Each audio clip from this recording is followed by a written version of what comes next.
What's up, Wolverine Nation? Welcome back. It's been a little bit since the last time we've had the chance to talk and sit down and recap what has been an exciting month of hockey as the Anchorage Wolverines now return to the state of Alaska for about a month or so to play against the Kenai River Brown Bears and the Fairbanks Ice Dogs exclusively.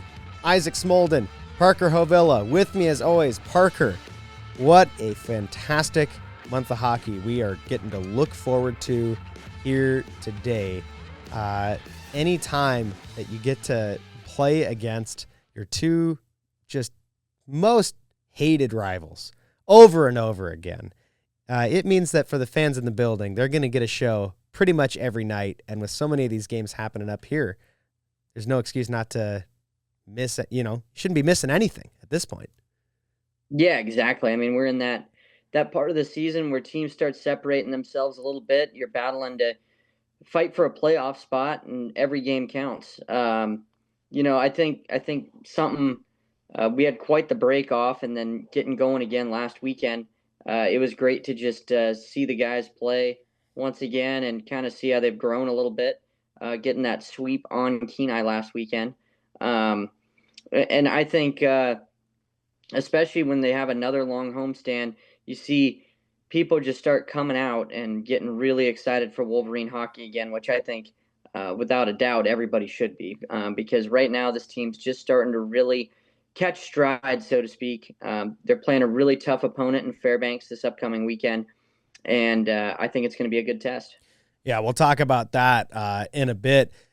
First, let's take a look at, I mean, it's been a month since we've done one of these. Let's take a look at what's happened since our last recording. Now, that was right before that Thanksgiving game. The Wolverines beat the Brown Bears. Then they are down in the lower 48 for 3 weekends, and really they were gone. I think it was 43 days, right? Because there's a Christmas break in there too. So they start out against the Wendigo, and lo and behold, walk out of that weekend, or skate out of that weekend, whichever, with 4 points, a sweep of the Wendigo in a 2-game set. And that Wendigo team is a team that has been in a playoff spot all year long, is above them in the standings. Huge, huge weekend. Yeah, and the last 2 seasons they've battled the Wendigo extremely well. I remember last year it seemed like they always had the Wendigo's number, and this year, kind of continuing on that path, the Wolverines are once again doing pretty well against the Wisconsin Wendigo, and especially on that road trip. You saw the guys putting in a lot of effort and just good team play overall to get that sweep. Yeah, and then unfortunately, I think the lowest point of that road trip is obviously the weekend against Springfield, and Anchorage close in some of those games, and ultimately come out of the weekend with 0 points. It's a 3-game set by the Junior Blues, who they were below Anchorage in the standings at one point. That kind of leapfrogged them past. And that Springfield team's starting to really hit their stride. I mean, as much as we talked about the difference between the Wolverines at the start of the season versus now, and how much they've developed, how much better they're playing, how much better they look on, pretty much every aspect of their game, the Junior Blues are looking really dangerous lately. And that weekend at home was a big weekend for them. Yeah, it was huge for the Junior Blues to get that sweep on the Wolverines. A bummer as a Wolverines fan, to see him go down like that. But it's the game of hockey, and you never really know who's going to win a game until you go out there and play it. And I think the Junior Blues, they put together a good weekend. The Wolverines probably wanted a few things back, definitely from those games, just some missed X's and O's, and kind of had to go back to the drawing board, and get it going right.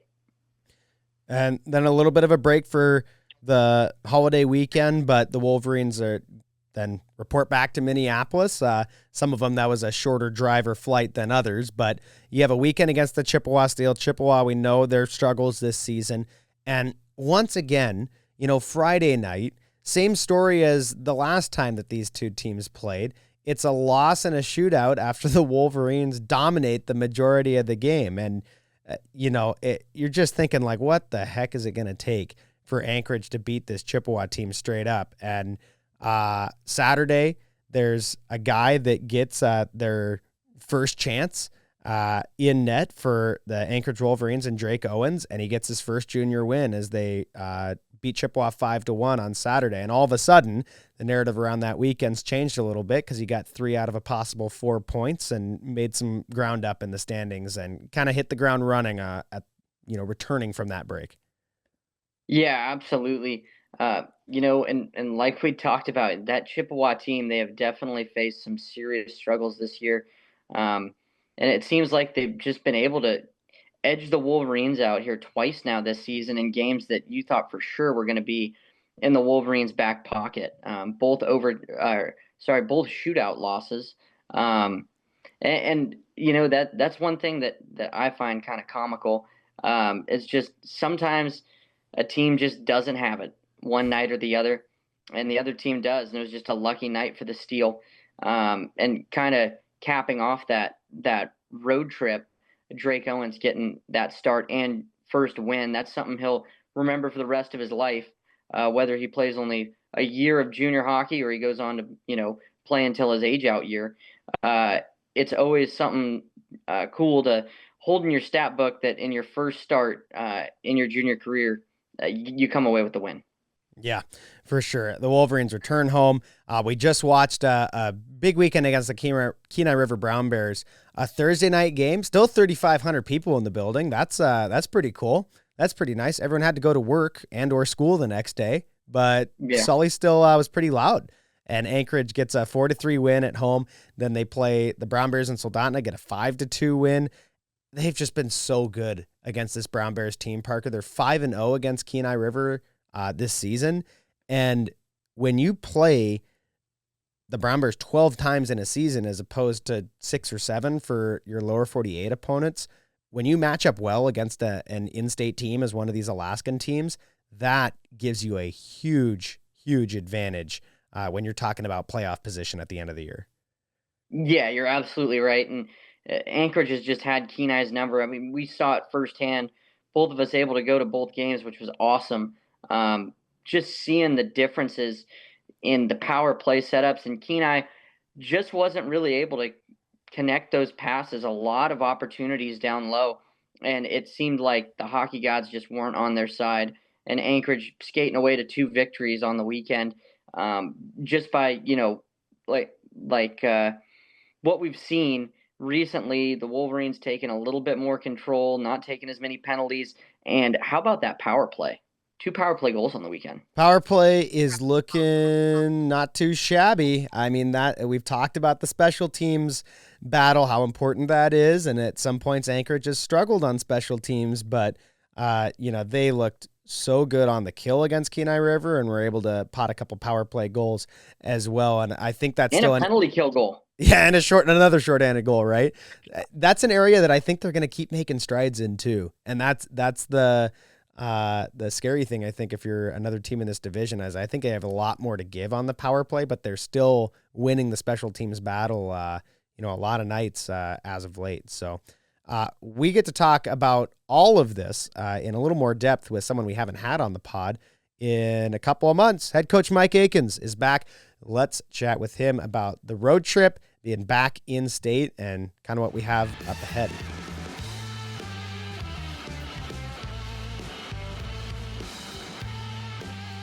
Well, we are very fortunate to have head coach of the Anchorage Wolverines, Mr. Mike Aikens, back on the show. Coach, thank you so much for joining us today. It's been a while since we've had the chance to talk with you, and at least on the podcast, we get to talk with you all the time on the broadcast and on the road. But since the last time we were on an episode, things have changed so much. And since our last podcast recording, you guys have left, come back, played a weekend up here in state. So just, I guess, kind of that last road trip, maybe let's start there.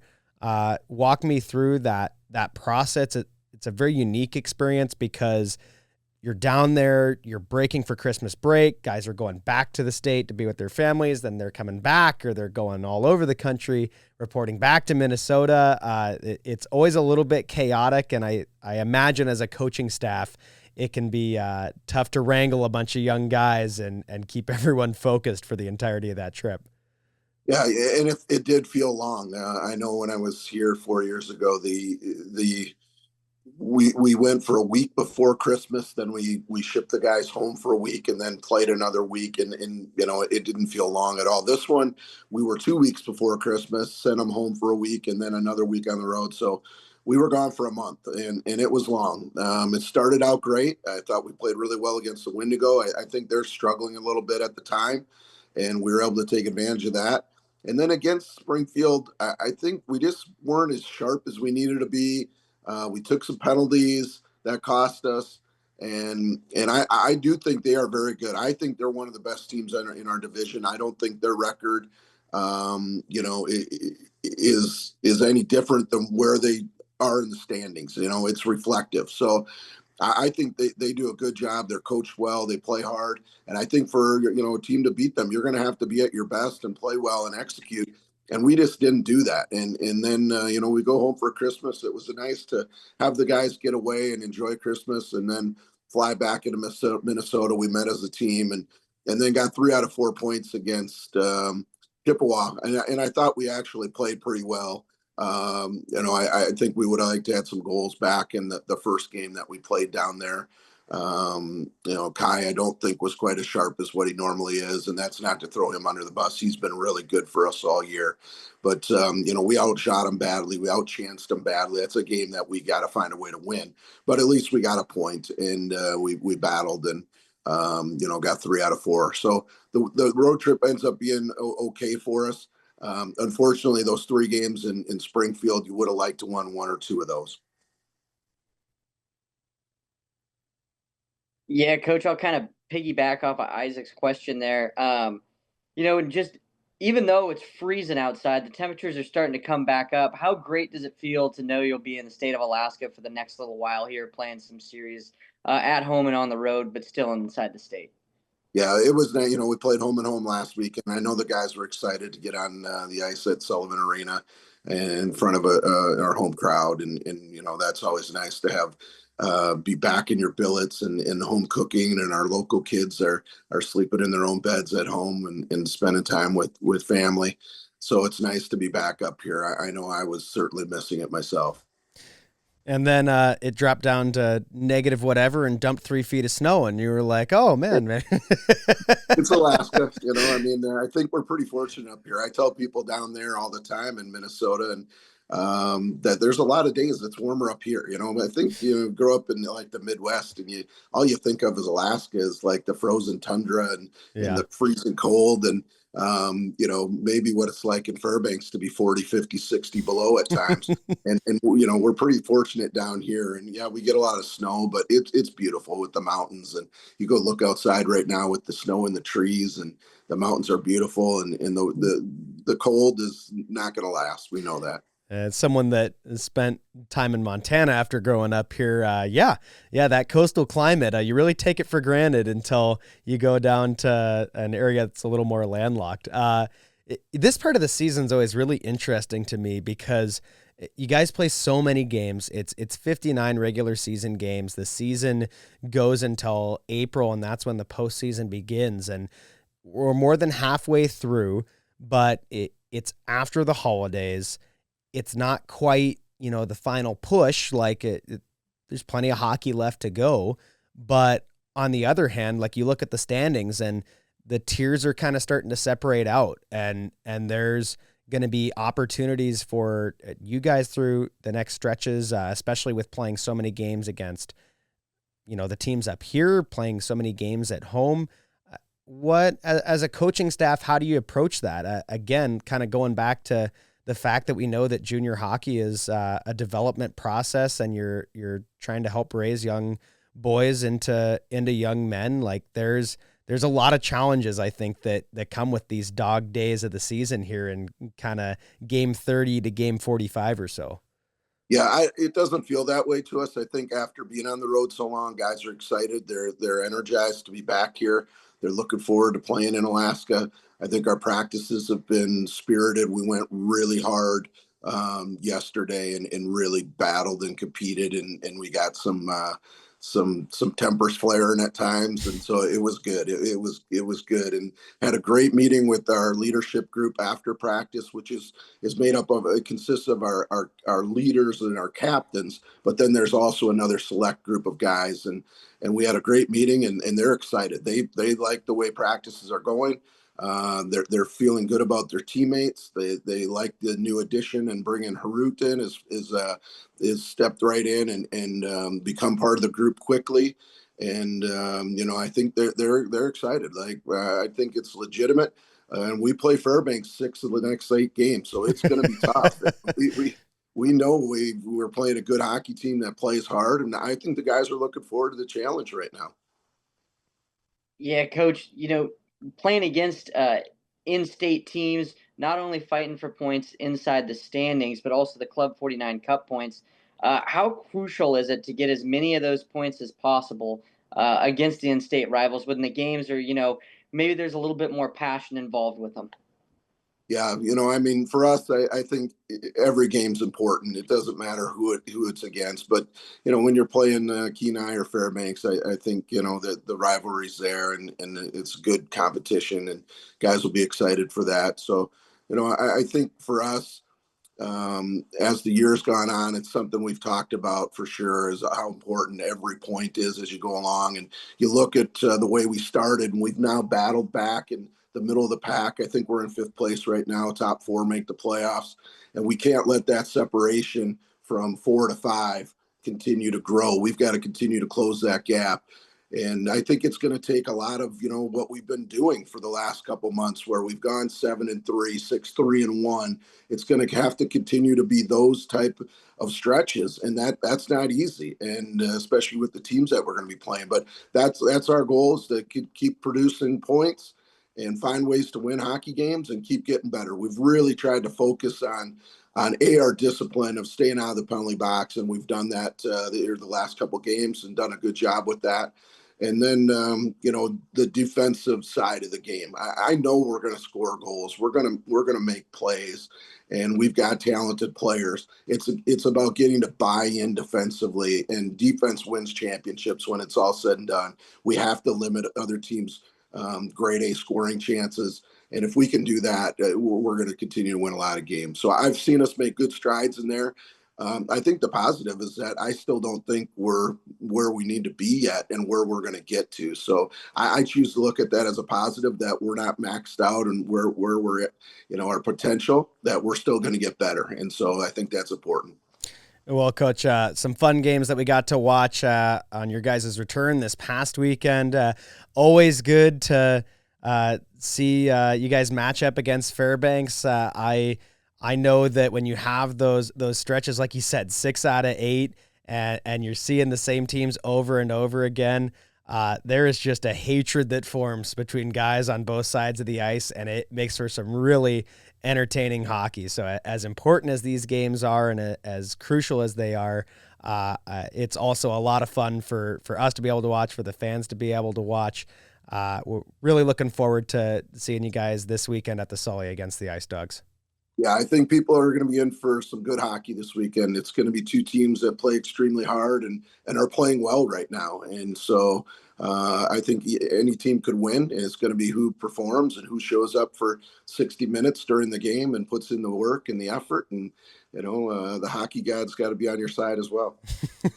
Well, hopefully they're on your side here this weekend. Coach, thank you so much for your time. I'm sure we'll talk to you after both games here on Friday and Saturday. All right. Thanks, boys.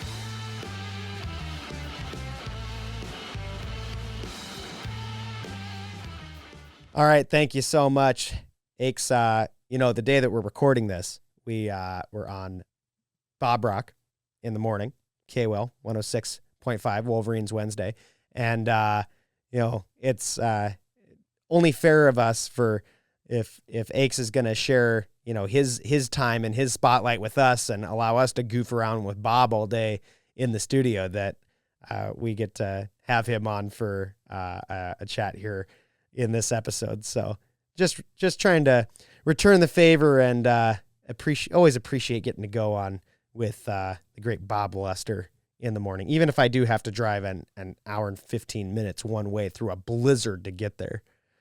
Yeah, and the fact people weren't utilizing the zipper in traffic. For those Zipper who merge. were listening to K-Well, Isaac had quite the epiphany this morning. We were able to cool him down, though. It's you just got to just left lane, right lane, and you just keep doing that. It's really simple. You don't get into those standstills. But, we go back and listen to that. I'm sure it's on K-Well's website somewhere. Anyway, let's take a look at where we're at standings-wise. Most teams have played around 33 to 35 games. Anchorage has a couple in hand right now against several teams. Minnesota Wilderness in first with 50 points. The Ice Dogs right behind them with 46. And I'd say that is the kind of top tier. There's really 3 layers in the standings right now. You got the Wendigo with 43. They were struggling for a little bit there. Now all of a sudden they're 7-3-0 in their last 10. They've turned it around the last couple of weeks. The Junior Blues have 41, so they're nipping on Wisconsin's heels, getting ready to pass, although they're 5-3-2 in their last 10. Wolverines 6-3-1. You heard Aikes talk about, if you just keep that in your 10-game stretches, like that's a playoff team. That's a great formula. But we know about that slow start. Anchorage has still got to make up a little bit of ground. They're 5 points behind the Junior Blues, but 2 games in hand. So you make up those 2 games with 2 wins, all of a sudden you're right there. The next team below them, significantly further back, Janesville is 7 points behind the Wolverines, and right now they sit 12 points out of a playoff spot. Not quite out of it yet. There's plenty of time left in this season, but they're 2-8-0 in their last 10. In fact, all 3 teams at the bottom of the division have lost 8 out of their last 10 games. The Jets in 6th place, the Brown Bears behind them, and the Steel bringing up the rear. And the window's quickly shutting on those teams. It's not so much the difference. I mean, in 5 years, I've seen teams in this division make up that ground multiple times here at the end of the season. It's the fact that when you look at the 10-game stretch, your last 10, it's such an easy metric to kind of base a lot of assumptions around. And it's so important when you look at those streaks, when you break things down. And I think a lot of coaches really like to do this, is you break down the season into those chunks. When you're consistently sitting at like 2-8-0, 3-7-0 in a 10-game chunk, it's really, really hard to make the playoffs. And Anchorage was one of those teams early on in the season. They had one of those, I think it was 2-7-1 stretches really early on. And you can see they've been so good the last couple of months. They've won a ton of hockey games, and they're still trying to have a little bit of space to kind of make up before they're in a playoff position, and a lot more work to do because of that. Yeah, absolutely. They had that slow start to the season, and like we talked about, you definitely can't make the playoffs at the beginning of the year, but you can play yourself out of the playoffs at the beginning of the year. And I think they've done a fantastic job of getting back in the race. Like you mentioned, 5 points behind Springfield, and that, a couple pucks need to go the Wolverines' way, get 2 wins. Springfield needs to drop 2 games and then get an extra point somewhere along the way, either if Springfield goes to overtime and loses, or just gets a straight up loss and the Wolverines are able to go on a little bit of a run here. Yeah. There's still so much time left in the season. You definitely are paying attention to the playoff race because it always matters. But I think what they need to focus on this upcoming weekend is getting those 4 points against Fairbanks. At minimum, split the weekend to try to, get some more points in the standings and in the Club 49 Cup. Right now, Fairbanks has a 1-point lead in the Club 49 Cup. Yeah, you look at the games coming up this weekend, Friday and Saturday. The Wolverines playing the Ice Dogs at home. Last time the Ice Dogs were at the Sullivan, it was a little bit of a bloodbath, and the Wolverines had a decent week against them in Fairbanks. But this is a chance for a little bit of bounce back and a little bit of a return to form in front of the home faithful. I'm sure it's going to be packed. It is always packed when Anchorage and the Ice Dogs face off against each other. And these are important games. You have the Ice Dogs at the Sullivan, and the week after that, you go to Soldotna and you're staying the night this time. You've got Friday, Saturday game against the Brown Bears at 7:30 p.m. And, again, you kind of break it down into stretches, right? And you look at the next 2 weeks, it's like, let's just try to get 6 out of 8. Let's get 6 out of 8, right? And you can do that going 2-2 if you lose both games in overtime or the shootout. Like you're not complaining about where you get those points from. It doesn't always have to be pretty. You're starting with a really tough weekend against the Ice Dogs. And so I think the mission this week is find a way to win one. Everything else is gravy, and show that you're capable of hanging with a team that has just had a really solid season so far in Fairbanks. I mean, they have done, you look at them a couple of years ago and how they had fallen off, really. I mean, that year 2, year 3 that the Wolverines existed, it was tough sledding for the Ice Dogs. And it was something that Ice Dogs fans haven't had to deal with all too often, which is having their team not make the playoffs. And you really see the change that occurs last year and how it's carried over because of the culture that those vets, I think, have instilled with the newcomers and the rookies to that Fairbanks team. And that's all it takes. I mean, junior hockey has so much turnover, but you build that bedrock and that locker room culture in one season, and it absolutely can carry over if you have the right leadership crew and you have the right culture. Yeah, absolutely. And touching on Fairbanks, the reason I like junior hockey so much is because you go through these ups and downs relatively quick. I mean, you have a very short window of winning, and everything kind of has to align. Your veteran leadership, kind of the guys who are coming in, what you got on the docket for the next season. You're always thinking forward about what the next move is. And that's what's so interesting and keeps the Null especially so competitive, is you're not getting the same team winning year after year. It is so hard to win in this league.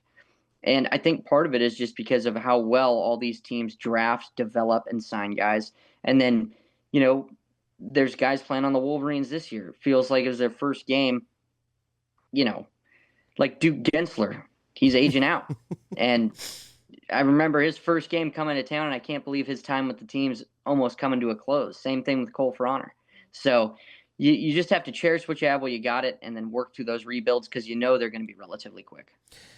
Well, we will see you hopefully in person at the Sullivan Arena, 7:30 Alaska time this Friday and Saturday. But of course, you can always watch with us live and on demand on NATV. It's a fun time. We had a fun time this weekend. It was pretty entertaining. Trailer Mike at 49thmedia.com. Whenever there's an issue with the broadcast that you need to let him know about, send him an email, Mike at 49thmedia.com. Hey, we just really want to plug that. Go ahead and say it one more time for the folks in the back. Mike maybe didn't have their volume up. Yeah. Mike, that's MIKE at 49thmedia.com. Any questions you have about production, assistance, any time that there's something you want tweaked on the broadcast, that's definitely the email to send it to. You got anything else for us this week, Parker? No, just Mike at 49thmedia.com. That was really kind of all I wanted to get out there. In addition, just excited to be back at the Sullivan Arena. I think the energy is fantastic inside that building. I know while we were both away from the team while they traveled, we definitely missed it in our own lives, and what better way to spend a Friday and Saturday night? No better way. It's good to be back. We will see all of you this weekend. That is going to do it for this episode of Wolverine Nation. This podcast is recorded, produced, edited at the My House Youth Drop-In Center recording studio in Wasilla, Alaska. For Parker Hovilla, I've been Isaac Smolden.